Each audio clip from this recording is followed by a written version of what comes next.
ठीक। नमस्कार सभी को। जैसा कि आप सभी को मालूम होगा कि बिहार डीएलएड 2026 का जो आप लोग एग्जाम देने वाले हैं, उसका जो है ना एग्जाम डेट आ चुका है, एडमिट कार्ड आ चुका। आपके पास एक लिमिट टाइम है। इस लिमिट टाइम में आप तैयारी को बेहतर करने के लिए आपको प्रैक्टिस सेट लगाना मोस्ट इम्पोर्टेंट हो जाता है। तो इसलिए आज जो है ना प्रैक्टिस सेट का सीरीज दूसरा यानी कि जीके का हम लोग प्रैक्टिस सेट 2 देखने वाले हैं इस सेशन में। तो मैं अभी मोड़िया सर आप सभी का स्वागत करता हूं अभी मोड़िया सर चैनल पे। और इसी के साथ जो है ना सेशन की शुरुआत करते हैं। जैसा कि आपके सामने ये क्वेश्चन है, क्वेश्चन को पढ़ना है, ऑप्शन पढ़ना है और खुद से आंसर देने का प्रयास करना है। अगर आप सही आंसर दे रहे हैं तो ठीक है, अगर आप गलत आंसर भी दे रहे हैं तो भी ठीक है, क्योंकि आप आंसर दिए यही आपका एक कॉन्फिडेंस हो जाता है। और जब हम डिस्कशन करवाएंगे तो डिस्कशन के दौरान आप देखिएगा आपका आंसर सही हुआ या नहीं हुआ। और जितना कुछ हम बोर्ड पे लिखेंगे आपको टोटल कुछ को आपको याद करते चले जाना है, क्योंकि इसमें वही सिर्फ क्वेश्चन है जो कि एग्जाम में आपका डायरेक्ट क्वेश्चन आपके एग्जाम में छपने वाला है। क्वेश्चन कहता है ब्रिटिश ईस्ट इंडिया कंपनी का स्थापना कब हुआ था। तो ब्रिटिश ईस्ट इंडिया कंपनी का स्थापना के अगर बारे में बात किया जाएगा तो कब हुआ था। देखिए, अगर बात किया जाए भारत में यूरोपीय कंपनी का आगमन हुआ था, यानी कि यूरोप महादेश के कई सारे कंपनी भारत आए थे व्यापार करने के लिए, बिजनेस करने के लिए। उसमें सबसे पहला जो कंपनी था वो था पुर्तगाली ईस्ट इंडिया कंपनी। तो क्वेश्चन पूछेगा पुर्तगाली ईस्ट इंडिया कंपनी का स्थापना भारत में कब हुआ था। तो 1498 में। कब? 1498 में। और वही क्वेश्चन पूछेगा ब्रिटिश का, तो ब्रिटिश का स्थापना कब हुआ था। तो 1600 ईस्वी में स्थापना हुआ था। और डच ईस्ट इंडिया कंपनी का स्थापना कब हुआ था। तो 1602 ईस्वी में। और डेनिश ईस्ट इंडिया कंपनी का स्थापना पूछेगा तो 1616 ईस्वी में हुआ था। और वहीं फ्रांसीसी ईस्ट इंडिया कंपनी का स्थापना पूछेगा तो फ्रांसीसी ईस्ट इंडिया कंपनी का स्थापना हुआ था कब। 1664 ईस्वी में हुआ था। और स्वीडिश का 1771 में। लेकिन कम से कम आपको इतना कंपनी का स्थापना आपको याद रखना पड़ेगा। जिसमें से अगर बात किया जाएगा, क्वेश्चन पूछ रहा है ब्रिटिश इंडिया कंपनी की स्थापना कब हुआ था। तो 1600 ईस्वी में हुआ था। और ऑप्शन डी इसका राइट आंसर हो जाएगा। ठीक है, हाँ इस बात को भी आप याद कर लीजिएगा कि भारत आने वाला पहला कंपनी कौन सा था। तो पुर्तगाली ईस्ट इंडिया कंपनी। और भारत से जाने वाला अंतिम जो है ना कंपनी कौन सा था। तो पुर्तगाली ईस्ट इंडिया कंपनी। और बात किया जाएगा सबसे लंबे समय तक कौन सा कंपनी भारत में रहा। तो पुर्तगाली ईस्ट इंडिया कंपनी। इस बात को भी आप याद कर लीजिएगा, मोस्ट इंपॉर्टेंट हो जाता है। अब नेक्स्ट क्वेश्चन की बात किया जाएगा। नेक्स्ट क्वेश्चन क्या कहता है, हाँ एक चीज और, इसका क्रमबद्ध तरीका याद कर लीजिएगा। सबसे पहले कौन आया, पुर्तगाल, उसके बाद ब्रिटिश, फिर डच, फिर डेनिश, फिर फ्रांसीसी। इसका क्रमबद्ध तरीका याद कर लीजिएगा। नेक्स्ट क्वेश्चन कहता है उत्तम आशा अंतरिक्ष यानी कि केप ऑफ गुड होप की खोज किसने किया था। कल मैंने ये बताया था, जो भी कल वाला सेशन देखा होगा उससे ये क्वेश्चन 100% बन जाएगा। और जो नहीं देखे हैं उसका काम ये है कि इस क्लास को देखने के बाद जो है ना वो वाला भी प्रैक्टिस सेट लगा लेना। जितना हम करवा रहे हैं बस आपको उतना करते चले जाना है। और हाँ, जो मुझे पहले से जानते हैं वो इस वीडियो को ज़्यादा से ज़्यादा शेयर कीजिएगा, सभी ग्रुप में सभी स्टूडेंट के पास शेयर कीजिएगा, ताकि सभी को पता चल सके कि अभी मोड़िया सर भी चैनल है जिस पे जो है ना तैयारी करवाया जा रहा है और बिहार डीएलएड का संपूर्ण रिवीजन करवाया जाएगा।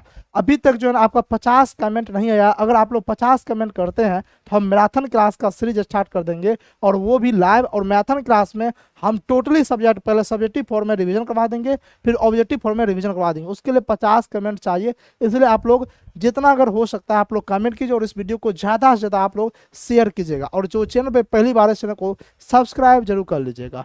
क्वेश्चन का था उत्तम आशा अंतरिक्ष द्वीप की खोज किसने किया था। आपको मालूम होगा कि उत्तम आशा अंतरिक्ष द्वीप की खोज 1487 या फिर कभी कभी 1488 लिखा था। 1487 या 1488 में बार्थोलोमियो डियाज ने किया था। किसने किया था? बार्थोलोमियो डियाज ने। तो ऑप्शन डी इसका राइट आंसर हो जाएगा। क्वेश्चन ये बात पूछा जाएगा कि दक्षिण अफ्रीका का सबसे दक्षिणतम बिंदु कौन सा है। तो आप क्या कहिएगा, दक्षिण अफ्रीका का सबसे दक्षिणतम बिंदु उत्तम आशा अंतरिक्ष द्वीप हो जाएगा। क्वेश्चन क्या पूछेगा, क्वेश्चन पूछेगा कि बताइए दक्षिण अफ्रीका का सबसे दक्षिणतम बिंदु कौन सा हो जाएगा। तो आप क्या कहिएगा, दक्षिण अफ्रीका का सबसे दक्षिणतम बिंदु कौन सा हो जाएगा। आपके साथ उत्तम आशा अंतरिक्ष द्वीप हो जाएगा, जिसकी खोज बार्थोलोमियो डियाज ने किया था। क्योंकि ये भारत को खोजने निकला था लेकिन ये भारत को नहीं खोज पाया, और उसके जगह पर अगर बात किया जाएगा तो ये जो है ना उत्तम आशा अंतरिक्ष की खोज कर डाला। अब बात किया जाए मैगेलन का, तो इसके बारे में 2 पॉइंट याद करना। क्वेश्चन पूछेगा कि जो है ना प्रथम व्यक्ति कौन था जिन्होंने समुद्री मार्ग से जो है ना पूरे, अगर बात किया जाए समुद्री मार्ग से, जिन्होंने समुद्री मार्ग से जो है ना विश्व का चक्कर लगाया था। समुद्री महासागर की अगर बात किया जाएगा, पूरा विश्व का चक्कर लगाने वाला प्रथम व्यक्ति कौन था, तो कहेगा मैगेलन। कौन था? मैगेलन। अगर बात करें समुद्री महासागर से पूरे विश्व का चक्कर लगाने वाला प्रथम व्यक्ति कौन था? मैगेलन था। Most VVI question. ये कब लगाया था? 1519 में। कब लगाया था? 1519 ईस्वी में लगाया था। इस बात को भी आप याद कर लीजिएगा। और वास्को डिगामा के बारे में तो आपको मालूम होगा ही, इन्होंने 1498 ईस्वी में जो है ना भारत की खोज किया था। भारत की खोज किया था, इस बात को भी आप याद कर लीजिएगा। वास्को डिगामा भारत कितने बार आए, अगर आपसे ये क्वेश्चन पूछा जाएगा तो ऐसे एनसीईआरटी के अनुसार 2 बार आए, तो आपको 2 बार टिक करना है। अगर 2 ऑप्शन में ना हो तो 3 बार आए थे, इस बात को याद कर लीजिएगा। कोलंबस की बात किया जाए, इन्होंने अमेरिका की खोज किया था। अमेरिका की खोज किसने किया? कोलंबस ने। और कब किया था? 1492 ईस्वी में। और अमेरिका के रहने वाले लोगों को इन्होंने रेड इंडियन काफी पुकारा था, इस बात को भी आप याद कर लीजिएगा। Next question. क्वेश्चन करता, संयुक्त राष्ट्र महासभा के अध्यक्ष का कार्यकाल कितने वर्ष का होता है? कल मैंने आपको संयुक्त राष्ट्र के बारे में समझाया था। क्या समझाया था? मैंने ये बोला था कि जब द्वितीय विश्व युद्ध हुआ था तो ऐसा जिंदगी में, यानी कि पूरा जो है ना, कभी भी भविष्य में ऐसा युद्ध ना हो जैसा द्वितीय विश्व युद्ध हुआ था कि एक देश दूसरे देश से लड़ना शुरू कर दे और सभी देश आपस में लड़ना शुरू कर दे, और इतना भयंकर युद्ध दोबारा भविष्य में ना हो, उसके लिए एक संस्था बनाया गया था सब लोग के सहमति से। उस संस्था का नाम ये संयुक्त राष्ट्र संघ। और संयुक्त राष्ट्र संघ का स्थापना कब हुआ था? 24 अक्टूबर 1945 को। तो संयुक्त राष्ट्र संघ के जो है ना कई सारे अंग है, यानी कि 6 अंग है। इसमें अगर बात किया जाएगा तो उसमें जो है ना कई सारे सदस्य भी होते हैं। उसी में से कहा जाए संयुक्त राष्ट्र संघ में अगर बात किया जाएगा तो उसका एक अंग का नाम है महासभा। तो महासभा जो है ना, महासभा जो है ना, तो महासभा का जो अध्यक्ष होता है, तो महासभा के अध्यक्ष का कार्यकाल कितने वर्ष का होता है? तो 1 वर्ष का। क्योंकि महासभा का अध्यक्ष जो है ना प्रत्येक वर्ष बदलते रहता है, तो इसका कार्यकाल कितने वर्ष का होता है? 1 वर्ष का है। ये आपका पीवाईक्यू क्वेश्चन पूछा हुआ क्वेश्चन है, और अभी तक में जो है ना 5 से 6 बार ये क्वेश्चन पूछा हुआ है। Next question. क्वेश्चन कहता है एस्ट्रोलोब क्या है? एस्ट्रोलोब क्या अगर बात किया जाएगा तो देखिए हुआ क्या था कि जब यूरोप कंपनी अब सोच रहा था क्या कि हम भारत पहुंचेंगे, किस मार्ग से? जल मार्ग से, यानी कि समुद्र के रास्ते। तो समुद्र के रास्ते जो जाएगा उसको डायरेक्शन का पता कैसे चलेगा और भारत किधर है, उसके लिए अक्षांश जानने के बारे में, यानी कि अक्षांश का पता करना पड़ेगा। क्योंकि बिना अक्षांश जाने हुए कोई भी व्यक्ति जो है ना एक परफेक्ट जो है ना जगह पे नहीं पहुंच सकता है। तो अक्षांश जानने के लिए उन्होंने एक उपकरण का खोज किया था जिसका नाम था एस्ट्रोलोब। क्या था? एस्ट्रोलोब। तो एस्ट्रोलोब क्या है? अक्षांश जानने का एक उपकरण है। और दिशा सूचक यंत्र को तो कंपास कहते हैं। दिशा सूचक यंत्र को क्या कहता है? कंपास। कंपास हम लोग दिशा के बारे में जो है ना पता करते हैं, ठीक है। और सिस्मोग्राफ जो होता है वो भूकंप जानने का उपकरण होता है। और दूर की वस्तु को देखने का यंत्र दूरबीन होता है। दूरबीन से हम लोग दूर की वस्तु को देखते हैं, इस बात को भी आप याद कर लीजिएगा, ठीक है। यहां से एक चीज और मेरे मन में आ रहा है, क्वेश्चन आपसे पूछा जा सकता है। देखिए अब देखिए, अगर मान चले भारत पहुंच रहा था जलमार्ग से, तो जलमार्ग से पहुंचने के लिए एक जहाज का होना जरूरी है, और ऐसा जहाज जो कि तेज चलने वाला जहाज हो, यानी कि तेज चलेगा तब ना जल्दी पहुंचेगा। और हल्का जहाज होना चाहिए, हल्का जहाज होगा तब ना उसमें सामान ज्यादा जो ना लाद करके बहुत तेज फास्ट चलेगा। तो अगर बात किया जाएगा तो जाने के लिए सबसे तेज और हल्के चलने वाले जहाज जिसका नाम था केरावल, जिसका नाम क्या था? केरावल। तो केरावल जहाज को किसने बनाया था? पुर्तगालियों ने। किसने बनाया था? पुर्तगालियों ने। तो क्वेश्चन पूछेगा केरावल जहाज को किसने बनाया, तो केरावल जहाज को पुर्तगालियों ने बनाया था। और बात करें ये सबसे तेज और हल्के जहाज थे केरावल, जिसे पुर्तगालियों ने बनाया था। इस बात को भी आप याद कर लीजिए, इस बात को भी क्या करना है? आपको याद कर लेना। यहाँ तक कोई दिक्कत? कैसे यहाँ तक कोई दिक्कत वाली बात नहीं है। Next question. क्वेश्चन कहता है संयुक्त राष्ट्र संघ के क्रम से कितने अस्थायी एवं अस्थायी सदस्य है? देखिए संयुक्त राष्ट्र संघ में अगर बात किया जाएगा तो बहुत सारे सदस्य हैं, उसमें से जो अस्थायी सदस्य है वो टोटल 5 अस्थायी सदस्य। कितने? 5 अस्थायी सदस्य है। और अस्थायी जो कि परमानेंट नहीं है, अस्थायी सदस्य टोटल 10 अस्थायी सदस्य। कितने? 10 अस्थायी सदस्य है। तो यहाँ पे क्रमशः का मतलब होता है कि लाइन से, नहीं बोलते हैं कि अरे भंडारा हो रहा है सब लोग गया प्रसादी लेने के लिए, हम लोग क्या बोलते हैं? अरे लाइन से आओ, लाइन से। तो मतलब वही होगा कि क्रमशः आओ, यानी क्रम से आओ, ठीक है। तो क्रमशः का मतलब क्या हो गया? जो पहले पूछा है उसका आंसर पहले देना, जो बाद में उसका आंसर बाद में। तो पहले क्या पूछ रहा? अस्थाई, तो अस्थाई की संख्या 5 है, ठीक। उसके बाद पूछ रहा अस्थाई, उसके बाद अस्थाई, तो 5 और 10, तो 5 और 10 ऑप्शन डी हो जाए। यहाँ पे देखिए 10 और 5 भी है, इसको टिक नहीं करना। क्यों? क्रमशः का मतलब होता है जो सबसे पहले पूछा उसका आंसर पहले, जो बाद में पूछा उसका आंसर बाद में, इसका मतलब होता है क्रमशः। Next question.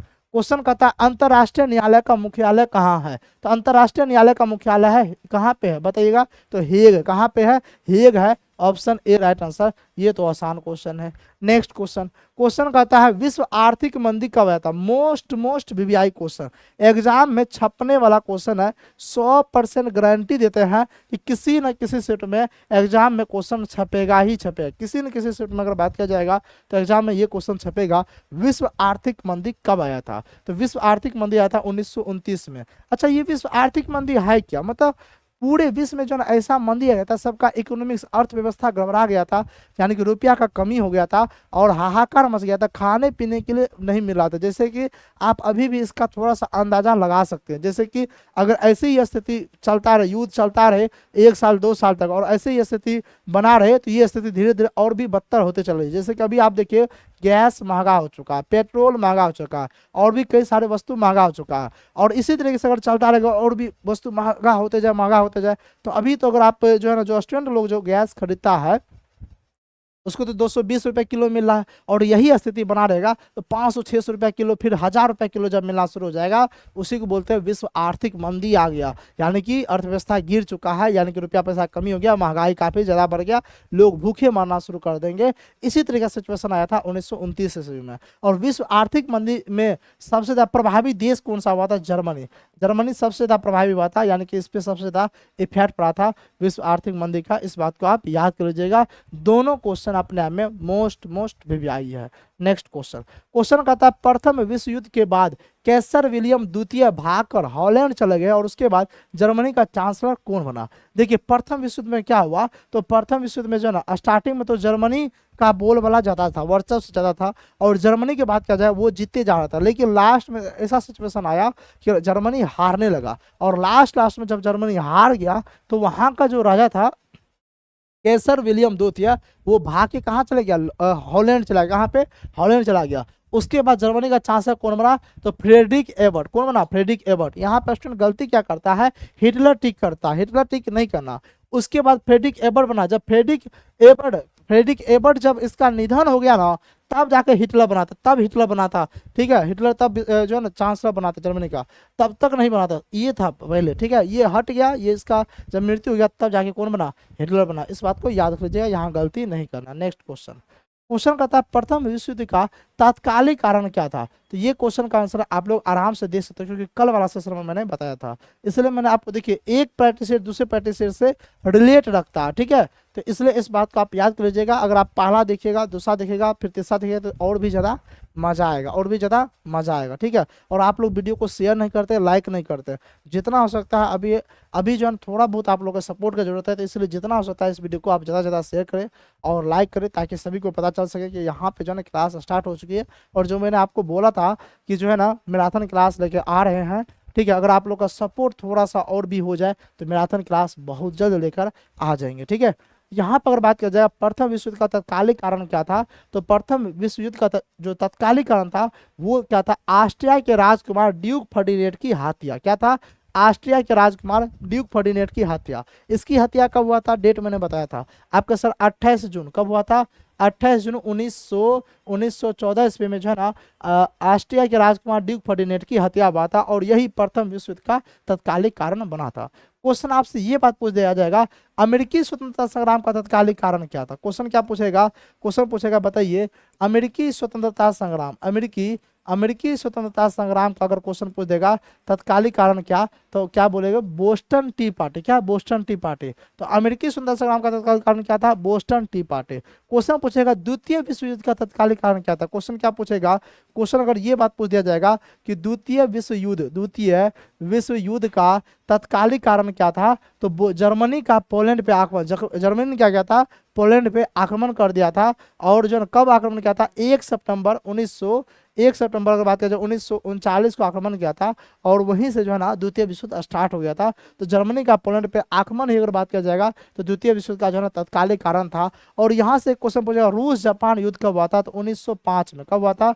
रूस जापान युद्ध कब हुआ था? 1905 में। और हम गारंटी के साथ 100% हम लिख के दे रहे हैं, अगर एग्जाम में यहाँ से इस बोर्ड पे जितना पॉइंट लिखे हैं 1 2 3 4 और ये 5 पॉइंट में से अगर क्वेश्चन नहीं आया आपकी बार बिहार में, तो अगर आप जो बोलेगा सो हम मान लेंगे, ठीक है। 100% गारंटी बोल रहे हैं कि आपके एग्जाम में यहाँ से 5 मिनट में से एक क्वेश्चन आपका छपेगा तो छपेगा, गारंटी के साथ बोल रहे हैं। मतलब ये समझ में आना चाहिए यहाँ से क्वेश्चन आएगा, तो पांचों पॉइंट को आपको याद रखना जरूरी है। नेक्स्ट क्वेश्चन कहता त्रिगुट समझौते में कौन सा देश शामिल हुआ था। ये त्रिगुट समझौता क्या है, तो देखिए जर्मनी का चांसलर कौन था, बिस्मार्क। बिस्मार्क को जो है ना ये गुट का जो है ना जन्मदाता कहा जाता है। बिस्मार्क ने क्या किया, बिस्मार्क ने सोचा क्या कि हम लोग एक गुट बना लेते हैं, और उस गुट का काम ये होगा कि अगर कल हो के कोई देश जो है ना अगर हम पे आक्रमण करेगा तो हम लोग सभी जो गुट में जो मिले हुए हैं सब गुट के सदस्य मिल करके उस देश को मार के भगा देंगे।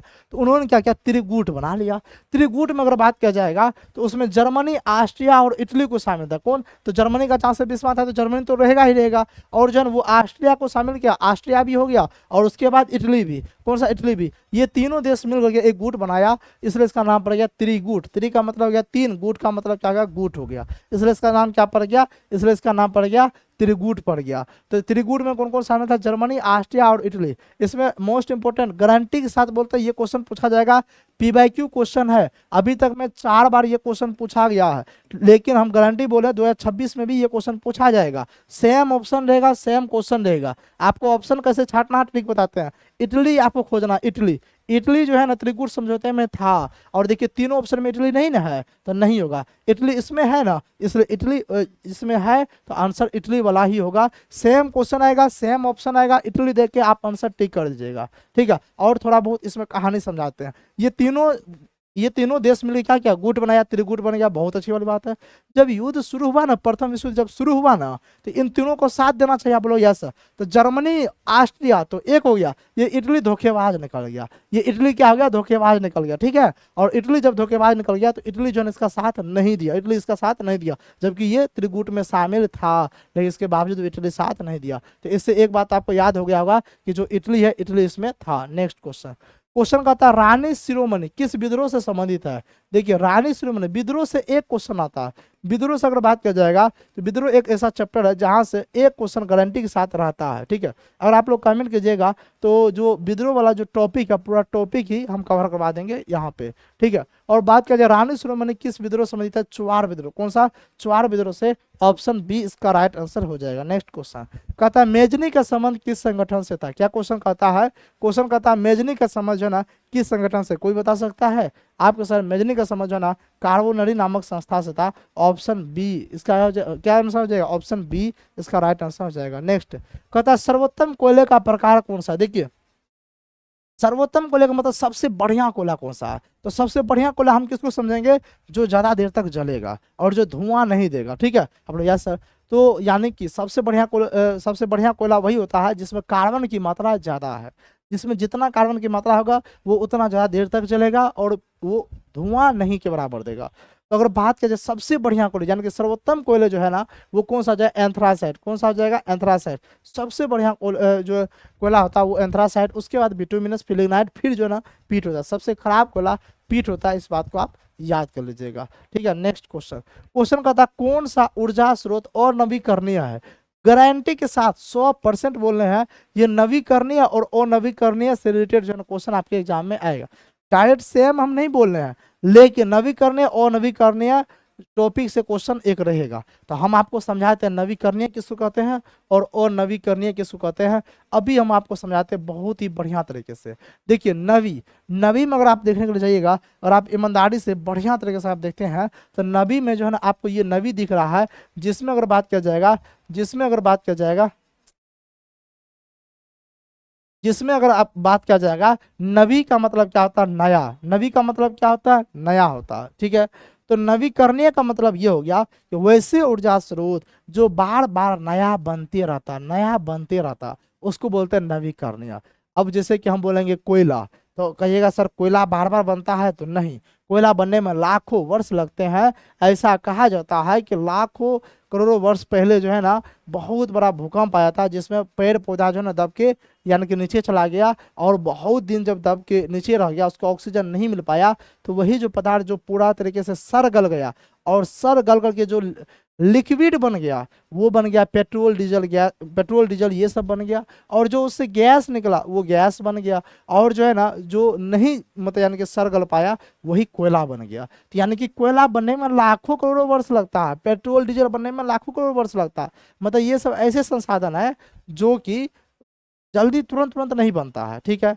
लेकिन हम अभी क्या बोले कि नवीकरणीय का मतलब होता है जो कि नया बनते रहना चाहिए, तुरंत तुरंत नया बनेगा। तो नवीकरणीय स्रोत के अंतर्गत क्या आ जाएगा, जैसे कि सौर ऊर्जा। सौर ऊर्जा का मतलब क्या है, हम सूर्य के रोशनी से हम लोग ऊर्जा प्राप्त करते हैं, सूर्य की रोशनी से हम लोग ऊर्जा प्राप्त करते हैं। तो अब मान चलिए आज जैसे कि सौर ऊर्जा से ऊर्जा प्राप्त किए, फिर कल के परसों के, ऐसे तो हम डेली करते रहेंगे। आप लोग यस सर। जैसे कि ज्वारीय ऊर्जा, ज्वारीय किसको बोलते हैं कि समुद्र में जो है ना जब लहर आता है ना तो ज्वार भाटा उत्पन्न होता है, उस ज्वार से भी हम लोग ऊर्जा प्राप्त करते हैं, वो तो बराबर आते रहता है। जैसे कि पवन ऊर्जा, पवन का मतलब जैसे कि हवा चल गया, चक्की चला, उससे हम लोग विद्युत प्राप्त कर लिए, तो हवा चलते रहेगा, हम लोग को ऊर्जा मिलते रहेगा। तो नवी मतलब यानी कि ये सब नया नया बनते रहेगा। तो नवीकरणीय ऊर्जा स्रोत का जो उदाहरण हो जाएगा वो क्या हो जाएगा, तो वो हो जाएगा सौर हो जाएगा, जल हो जाएगा, पवन हो जाएगा, ये सब नवीकरणीय ऊर्जा स्रोत का उदाहरण हो जाएगा। और एक होता है अनवीकरणीय। और मतलब हो गया क्या, नहीं, और मतलब नहीं, यानी कि जो नया बार बार नहीं बनता, जो नया बार बार नहीं बनता, वैसे स्रोत को और नवीकरणीय बोलते हैं। जैसे कि कोयला हो गया, पेट्रोल हो गया,